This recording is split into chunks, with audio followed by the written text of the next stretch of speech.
24 വ്യാഴാഴ്ച പകൽ 10:32 ശേഷം മീനൻ രാശി വിവാഹത്തിന് ശുഭം. ആയിക്കോട്ടെ, സമയം ധാരാളമുണ്ട്. നാളെ അറിഞ്ഞ് നടത്തണമെന്നാണ് എന്റെ ആഗ്രഹം. അത് വേണോ? എല്ലാവരും അറിഞ്ഞിട്ട് ഈ കല്യാണം നടത്തണോ? അത് പിന്നെ പ്രശ്നമാവും. എന്ത് പ്രശ്നം? ഗോവിന്ദൻ നായർ പറഞ്ഞതിൽ കാര്യമുണ്ട്. അബ്ദുൾ റഹ്മാൻ വന്നിരിക്കുന്നത് വാശിയില്ല. ഈ കല്യാണം മുടക്കാൻ അയാൾ പരമാവധി ശ്രമിക്കും. അതെ അതെ, അത് തന്നെയാ എനിക്കും പറയാനുള്ളത്. കല്യാണം ഗുരുവായൂർ വെച്ചു വളരെ വേണ്ടപ്പെട്ടവരെ മാത്രം ക്ഷണിച്ചു വരുത്തി നടത്തിയല്ലേ നല്ലത്. അതാണ് എന്റെ അഭിപ്രായം. എല്ലാം തീരുമാനിച്ചു കഴിഞ്ഞോ? വരനെ കുറിച്ച് ശരിക്കും അന്വേഷിച്ചിട്ട് തന്നെയാണ് തീരുമാനം. മോളെ, നിനക്കിതെന്താ പറ്റിയ? പഴയ ചരിത്രം ഇനി ആവർത്തിക്കണോ? തമ്പുരാക്കന്മാരോട് സംസാരിക്കാൻ നീ ആളായോ? പുറത്തു പോടി. ഞാൻ പോവാം. അതിനു മുൻപ് ഒന്ന് ചോദിച്ചോട്ടെ, ഒരു ഇസ്ലാമിനെ കൊണ്ട് തന്നെ ഗോപിയുടെ വേളി നടത്തണോ?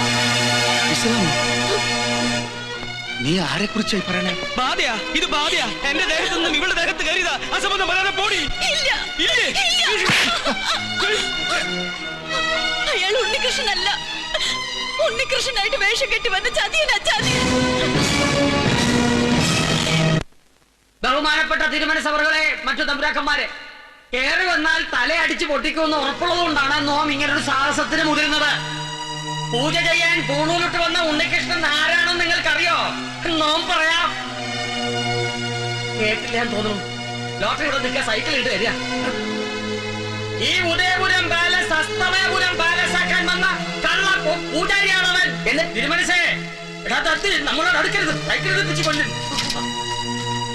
ഈ നമ്പൂരി സുലൈമാനാണ്, ഒരു ഇസ്ലാമാണെന്ന് നോം തെളിയിക്കാം. ഈ കേട്ടതെല്ലാം സത്യമാണോ? അല്ല, അവൻ പറയുന്ന നുണയാണ്. നുണയല്ല, സത്യമാണ്. പച്ചവെള്ളം പോലെ സത്യമാണ്. മറുപടി ഇവൻ പറയട്ടെ. ഞാൻ ഉണ്ണികൃഷ്ണനാണ്. ഇപ്പൊ എല്ലാവർക്കും മനസ്സിലായില്ലേ? ഇവൻ ശുദ്ധ ബ്രാഹ്മണനാണെന്ന്. പൂന്നൂല്. നുണ, ശുദ്ധ നുണ. ഇവൻ ഇസ്ലാമാണ്. തമ്പുരാന്റെ ശത്രു അബ്ദുൾ റഹ്മാന്റെ മകൻ സുലൈമാൻ. ഇയാള് പറയണത് വിശ്വസിക്കരുത്. പഴയ വൈരാഗ്യം കൊണ്ട് പറയണതാ. ഈ നിൽക്കണ ഉണ്ണികൃഷ്ണൻ എന്ന സുലൈമാൻ അയാളുടെ മകനല്ലെന്ന് അബ്ദുൾ റഹ്മാൻ പറയട്ടെ.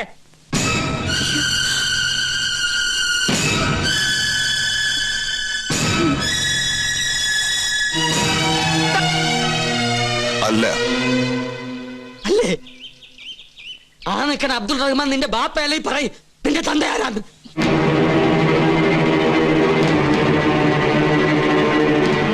എന്താ മിണ്ടാത്തത്? തന്തയാരാണെന്ന് അമ്മ പറഞ്ഞു നിട്ടില്ലേ? ആ നിൽക്കുന്ന അബ്ദുൾ റഹ്മാനാണ് എന്റെ പാപ്പ. എടാ, ഒന്നും ചെയ്യില്ല. നിൽക്കണോ?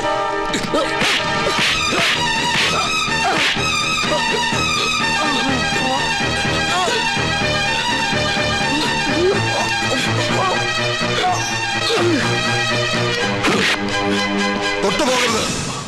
പണ്ട് നീ എന്റെ ഈ കാല് തല്ലി ഒടിച്ചപ്പോ ചോദിക്കാൻ എന്റെ ബാപ്പ ഇല്ലായിരുന്നു. എന്റെ മോന്റെ ദേഹത്ത് കൈവച്ചാൽ നിന്റെ കൈവെട്ടാൻ അവന്റെ ബാപ്പയുണ്ട്. വടാ.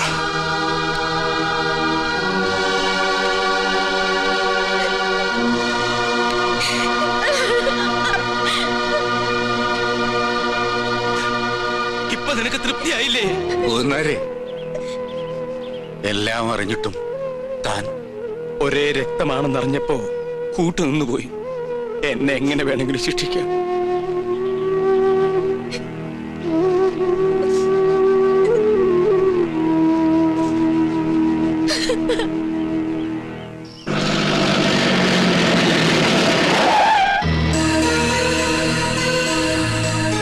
നിങ്ങളിതെവിടെയാണ്? എത്ര നേരം കാത്തിരിക്കണ്? നമ്മുടെ രക്തം തിളക്കാണ്. ആരാണ്ടാ നമ്മുടെ സുലൈമാന്റെ ഭാഗത്ത് കൈ വെച്ചത്? ആ തമ്പുരാക്കന്മാരെ. ഓന്റെയൊക്കെ മയ്യത്തെ നമ്മളെടുക്കും. ഈ രാത്രി കൊണ്ട് ആ കൊട്ടാരം പൊളിച്ചു മാറ്റി അവിടുത്തെ തമ്പുരാക്കന്മാരെ മുഴുവൻ വെട്ടി നുറുക്കണം. നാളെ പുലർച്ചയ്ക്ക് മുമ്പ് തീരണം. നമ്മുടെ ആളുകളെ വേണ്ട, ഇതൊരു വർഗീയ ലഹളയാക്കി മാറ്റണ്ട മോനെ. കൊച്ചപ്പയ്ക്ക് വേറെ ഒരു പണിയില്ലേ? നിങ്ങൾ എന്റെ ബാപ്പയുടെ ആളുകളാ, അതുപോലെ അവരെന്റെ അമ്മയുടെ ആളുകളും. പരസ്പരം പടവെട്ടിച്ചാകാൻ ഞാൻ സമ്മതിക്കില്ല. അബ്ദുള്ള, ഇത് കേട്ടാ എന്റെ മോൻ പറയണേ?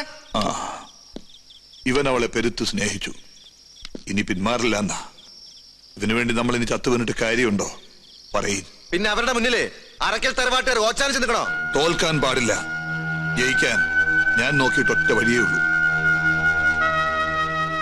ആ പെണ്ണിനെ വിളിച്ചിറക്കിക്കൊണ്ട് പോരണം. നീ എന്താണ് ഈ പറയണ അബ്ദുള്ള? ആ പെണ്ണ് ഈ വീട്ടിൽ ഇവനോടൊപ്പം കഴിയും. ആ തമ്പുരാക്കന്മാരുടെ കൺമുന്നിൽ തന്നെ. ഇതിൽ കൂടുതൽ എന്ത് പ്രതികാരമാണ് ഞാൻ അവരോട് ചെയ്യുക? സുലൈമാനെ, നീ വിളിച്ചിറക്കിക്കൊണ്ട് വരണോ അവളെ?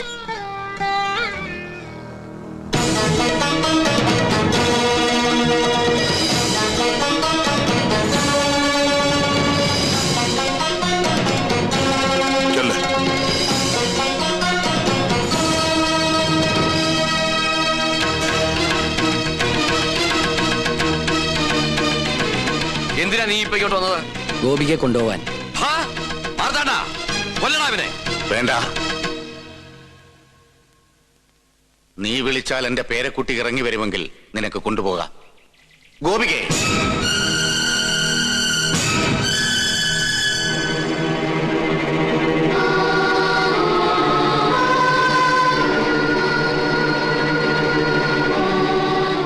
നിന്നെ കൊണ്ടുപോകാനാ വന്നത്. കൊണ്ടുപോകാനോ? മനസ്സിലായില്ല. ഒന്ന് വിളിച്ചാ കൂടെ ഇറങ്ങി പോരുന്ന പെണ്ണുങ്ങളാണ് ഈ കൊട്ടാരത്തിലെ തമ്പുരാട്ടിമാരെന്ന് നിങ്ങൾ ധരിച്ചെങ്കിൽ തെറ്റി. ഗോപികേ,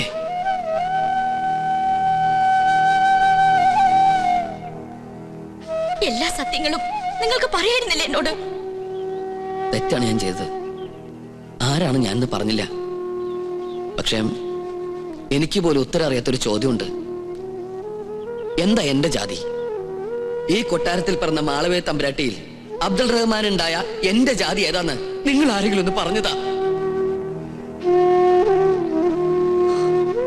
ജാതിക്കും മതത്തിനും മീതെ എന്റെ സ്നേഹത്തിന് നീ വിലകൽപ്പിക്കുന്നുണ്ടെങ്കിൽ കൂടെ വരണം. എന്റെ മുത്തശ്ശന്റെ സമ്മതത്തോടെ അദ്ദേഹം തരുന്ന താലി കെട്ടി എന്നെ കൂട്ടിക്കൊണ്ടു പോകാൻ കഴിയും നിങ്ങൾക്ക്? അല്ലാതെ ഞാൻ വരില്ല. ഇനി ഈ കൊട്ടാരത്തിൽ മറ്റൊരു മാളവിക തമ്പുരാട്ടി ഉണ്ടാവില്ല.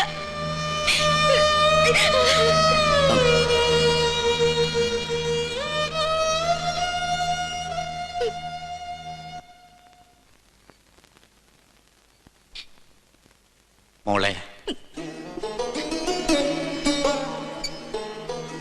എന്തിനാ ഇനി കണ്ണീരൊഴുക്കണേ? മറ്റുള്ളവരെ കൂടെ വിഷമിപ്പിക്കാനോ? എനിക്ക് തോന്നിയ ഇഷ്ടം ഞാൻ മുത്തശ്ശനോടല്ല ആദ്യം പറഞ്ഞത്. എല്ലാം തീരുമാനിച്ച് ഉറപ്പിച്ചതും മുത്തശ്ശൻ തന്നെയല്ലേ? തെറ്റുപറ്റി. വാക്കു പറഞ്ഞാൽ ആണുവീട്ട വ്യതിചലിക്കാത്തവരാണ് ഉദയപുരത്തെ രാജാക്കന്മാർ. രാജവാഴ്ചയുടെ അവസാന പരമ്പരയിലെ കണ്ണിയായ ഈ മുത്തശ്ശന് വാക്ക് പാലിക്കാൻ കഴിയാത്തതിലും എന്റെ മോൾക്കുറപ്പിച്ച വേളി നടത്താൻ കഴിയാത്തതിലും വിഷമമുണ്ട്.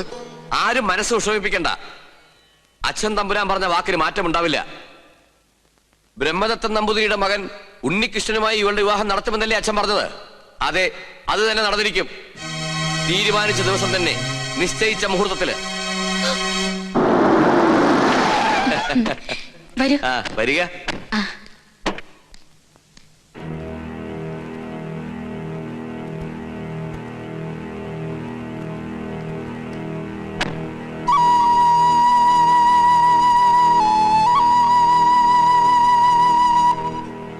മോളെ, എല്ലാരും എത്തി. ഇനി ഞാനൊരു കാഴ്ച വസ്തുവായി നിന്ന് കൊടുക്കണം അല്ലേ മുത്തശ്ശ? നിൽക്കാം. ഒരു രാജപരമ്പരയുടെ തീരാ ദുഃഖം തീർക്കാൻ മണ്ഡപത്തിലോ ഇരുന്ന് കൊടുക്കാം. പക്ഷെ ഈ ഗോപിക മോളുടെ മനസ്സ് മനസ്സിലാക്കാൻ മുത്തശ്ശന് പോലും കഴിഞ്ഞില്ലല്ലോ. അല്ല, ഇതാരാ? വരണം വരണം. അമ്മേ, അമ്മാവാ, ഇതാരാ വന്നിരിക്കാൻ നോക്കിയേ? വരിക. ഒന്നും തോന്നരുത് എന്റെ കുട്ടിയെ. അന്യജാതിക്കാരെ ആരെയും അകത്തേക്ക് കടത്താറില്ല. എന്താണ് സുലൈമാൻ ഈ വീട്ടിലേക്ക് വിശേഷിച്ച്? ഞാനും ഗോപിയും തമ്മിൽ ഇഷ്ടത്തില്ല. ഓഹോ. ദയവ് ചെയ്ത് ഉണ്ണികൃഷ്ണൻ അതിനൊരു തടസ്സമായിട്ട് നിൽക്കരുത്. അതിന് സുലൈമാൻ അല്ലല്ലോ, മണിമല മാണിക്കത്തെ ഉണ്ണികൃഷ്ണൻ നമ്പൂതിരി അല്ലേ ഗോപിയെ സ്നേഹിച്ചത്? ഞാൻ പാടേണ്ട സ്ഥലത്ത് നീ പാടുക, ഞാൻ പൂജ ചെയ്യാൻ എത്തേണ്ടടുത്ത് നീ എത്തുക. ഇതുവരെ എന്നെ ഞാൻ അറിയാതെ തോൽപ്പിച്ചോണ്ടിരിക്കുകയായിരുന്നില്ലേ നീ? ഇത്തവണയെങ്കിലും ഞാനും ജയിക്കട്ടെ. വിശ്വസിക്കാമെങ്കിൽ വിശ്വസിക്കാം. മനഃപൂർവ്വം നിന്റെ നേട്ടവും തട്ടിയെടുക്കാൻ ഞാൻ ഇതുവരെ ശ്രമിച്ചിട്ടില്ല. സാഹചര്യങ്ങൾ കൊണ്ടെത്തിച്ചതാ എന്നെ ഇവിടെ വരെ. ഉണ്ണികൃഷ്ണ, നീ കല്യാണത്തിന് പിന്മാറണം. നിന്നോടിറങ്ങി പോവാനാ പറഞ്ഞത്, അല്ലെങ്കിൽ നാട്ടുകാരെ വിളിച്ചുകൂട്ടി തല്ലിക്കേണ്ടി വരും.